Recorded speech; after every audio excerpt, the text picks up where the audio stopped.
I'm a happy person, and I like to think I'm happy because I eat chocolate every single day. Yeah, I really do. And the good news for those of us who love chocolate, it's gotten so much better as manufacturers come up with new products that deliver more chocolate and less sugar. Yeah, that's right. They're taking out the sugar and giving us more chocolate. That's a big hooray. Now, I should say, I'm not talking about unsweetened chocolate. I'm not talking about eating baking chocolate. I have been known in moments of desperation to try that. It's 100% chocolate, 0% sugar, and 100% pain. It's gritty, it's chalky, it's not meant to be eaten. Now, these are dark chocolates. The legal definition is anything with more than 35% chocolate is a dark chocolate. Now, people will call this bittersweet or semi-sweet. These terms aren't really regulated. The most important thing is to read the label and see the percentage of chocolate.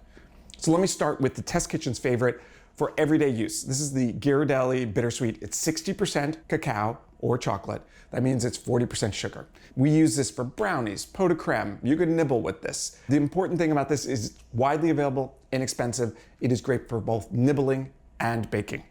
Now, if you're somebody who's like, hey, I want to step it up, I want a little more chocolate and a little less sugar, our favorite in the 70+ category was Choco Love. This one is super fruity, it's really creamy. One of the secrets of all of these low sugar chocolates is that they're putting more cocoa butter and taking out a little bit of the cocoa solids. So chocolate has two components. The cocoa butter is the fat, it's what makes it creamy, it melts in your mouth. The cocoa solids are important, it gives you the flavor, but too much cocoa solids and you get that graininess. So this one is a top choice in that 70+ category. You wanna go up one more category and you're somebody who's like, I want the 80+. This is the Lindt Excellence, 85% chocolate, meaning 15% sugar. Tastes like coconut.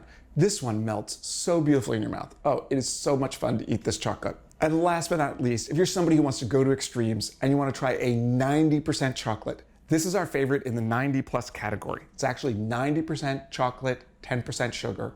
It is Ultra Eco, and it's got this amazing berry, peaches, cherry notes. It melts beautifully. It is just a delicious chocolate. Less sugar, more chocolate. It's a beautiful world. Eat more chocolate. Thanks for watching America's Test Kitchen. What'd you think? Well, leave a comment and let us know which recipes you're excited to make, or you can just say hello. You can find links to today's recipes and reviews in the video description. And don't forget to subscribe to our channel. See you later. I'll see you later.